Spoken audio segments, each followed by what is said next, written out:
Disc jockey, drop the bass. Now the heads.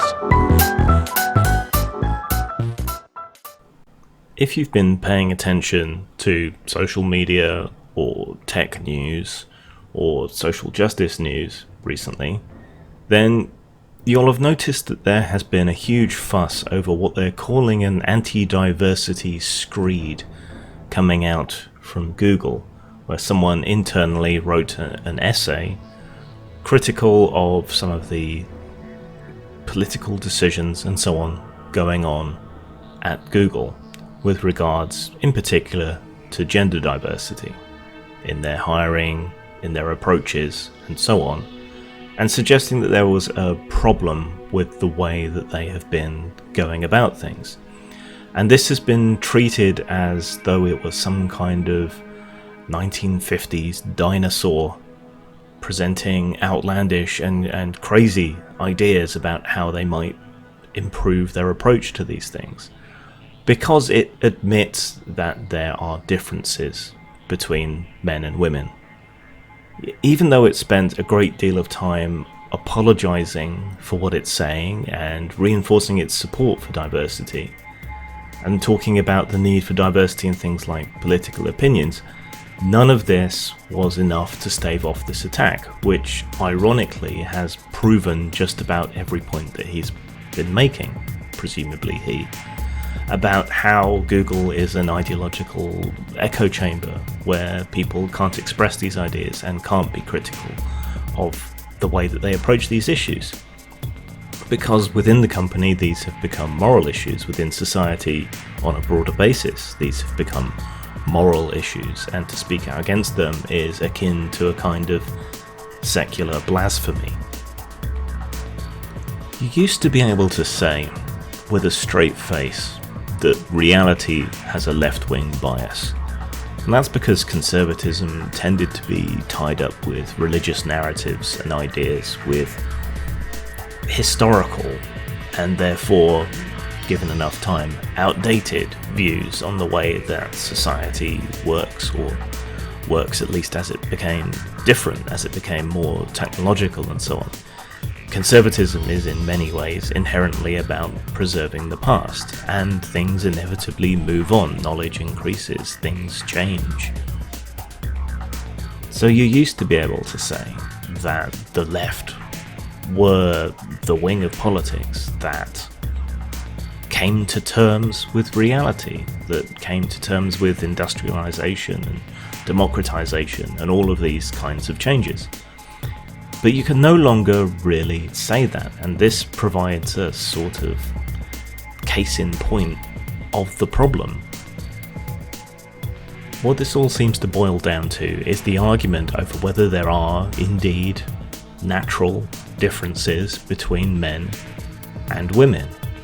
Many people seem to have fallen into an entirely constructivist, radical point of view that is that we are all blank slates, and the only differences between men and women all boil down to our programming from culture, from the way we're brought up, that there are no natural, physical, behavioural or other differences on a broad average between men and women. And maybe that's part of the root of the sheer power and strength of people's objection, that they don't understand statistics, that in talking about a broad whole, you are not talking about individuals, not all.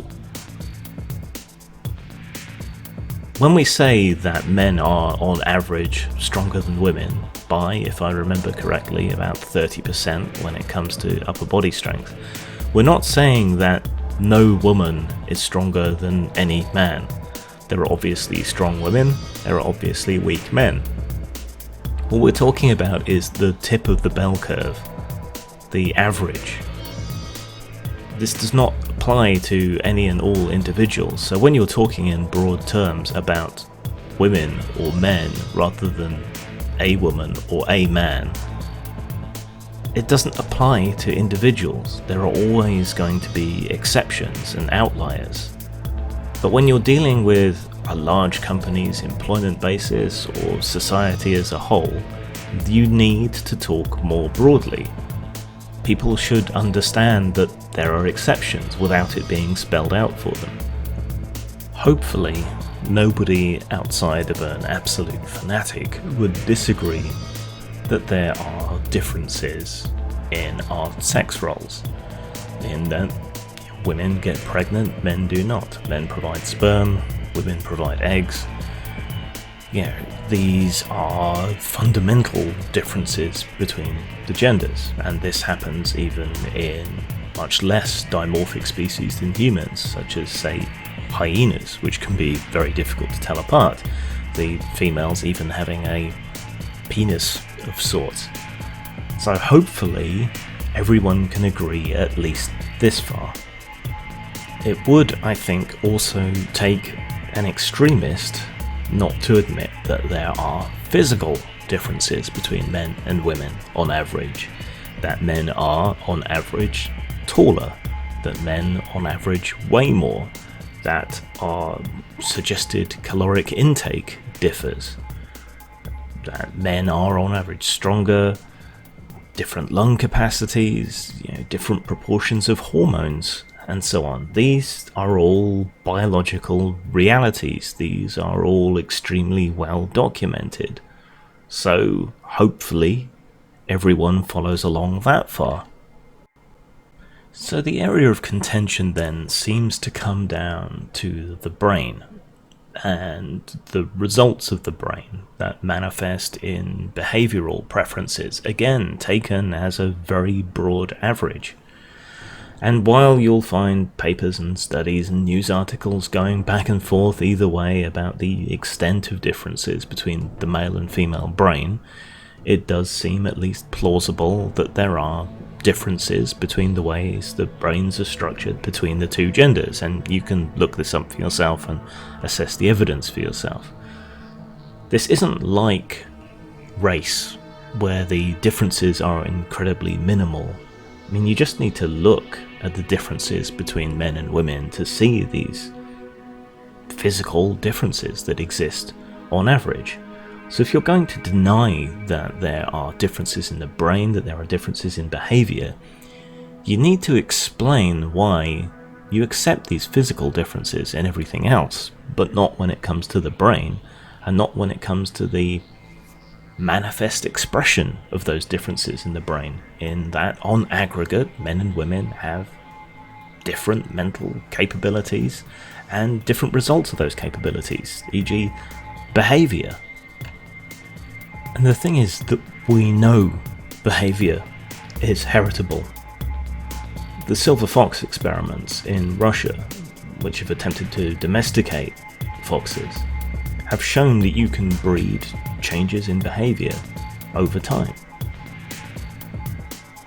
They have selected over years and years and years the foxes that are more friendly to humans, and they have become, as a breed within this facility, more and more accepting of humans. Interestingly, their morphology has also changed. They have become more dog-like, not just in behavior, but in the way that they look. So we know, at least in other animals, that behavior is something that can be selected for. And we know that even stronger changes between the genders can occur in nature. One need only look at the anglerfish to see how extreme it can get.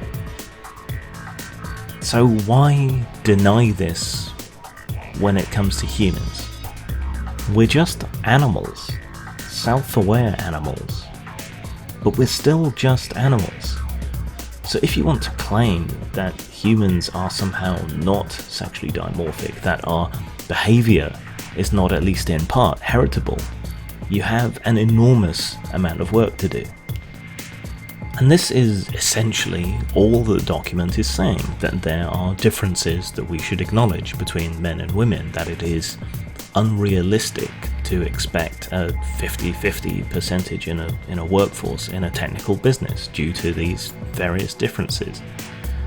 And there's no denying that Google is about one of the most progressive companies out there. The sheer reaction to these entirely uncontroversial comments has shown that.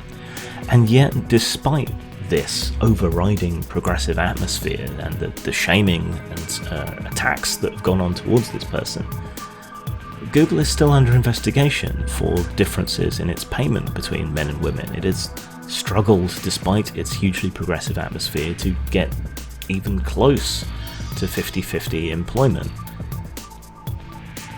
So that itself tells you something.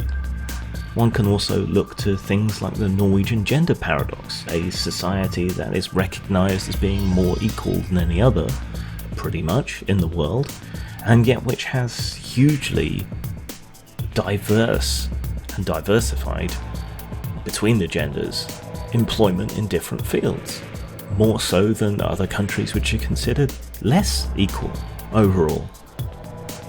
As groups, it certainly seems that men and women across cultures, across time, have different things that they want from life, different things that they want to do, different things that they value.